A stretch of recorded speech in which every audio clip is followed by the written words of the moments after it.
Hello guys, അപ്പോൾ ഇന്ന് ഞങ്ങളെല്ലാവരും ഉള്ളത് ഇടുക്കി ജില്ലയിലെ കാര്യത്തോട് എന്ന് പറഞ്ഞൊരു സ്ഥലത്താണ്. വളരെ അതിമനോഹരമായൊരു സ്ഥലമാണ് കേട്ടോ. നല്ലൊരു പ്രകൃതി ഭംഗിയൊക്കെ ഉള്ളൊരു സ്ഥലമാണ്. നല്ല കാറ്റൊക്കെ ഉണ്ട്. ഇപ്പോൾ സമയം ഒരു 4 മണിയൊക്കെ ആയി കാണും. അപ്പോൾ ഞങ്ങൾ സൺസെറ്റ് കാണാമെന്ന് വിചാരിച്ച് വന്നതാണേ. ഗൈസ്, നല്ല വ്യൂ ഉള്ളൊരു സ്ഥലമാണ് കേട്ടോ. നമുക്ക് താഴേക്കൊക്കെ ഭയങ്കര കൊക്കയാണ്.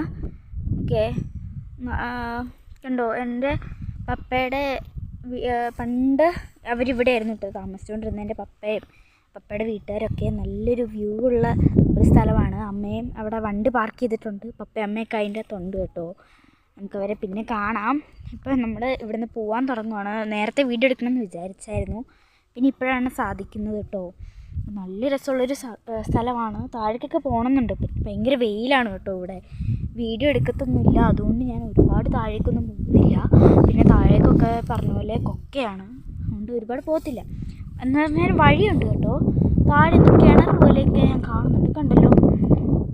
നല്ല രസമുള്ളൊരു ഭംഗി ആണ് കേട്ടോ. ഇനി നമുക്ക് കാറിലേക്ക് പോവാവേ. അവിടെ ഏതാണ്ട് പള്ളിപ്പെരുന്നാളൊക്കെയാണെന്നാണ് തോന്നുന്നത്. നല്ല സൗണ്ടൊക്കെ കേൾക്കുന്നുണ്ട്. കാര്യത്തോട് അതിമനോഹരമായൊരു സ്ഥലമായിരുന്നു കേട്ടോ. ഇപ്പോഴും അതുപോലെ തന്നെയാണ്. കണ്ടോ, വയൽപ്പുല്ലുകൾ.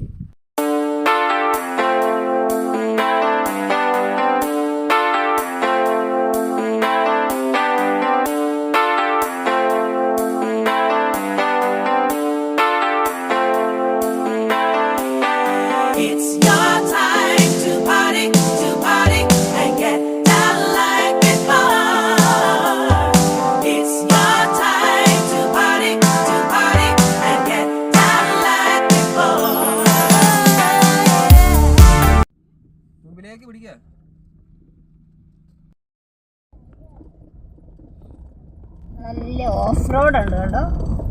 നല്ല ഭംഗിയല്ലേ. ഓഫ് റോഡ് ഇഷ്ടപ്പെടുന്നവർക്കൊക്കെ ഭയങ്കര രസമുള്ളൊരു ഏരിയ ആണ് കേട്ടോ.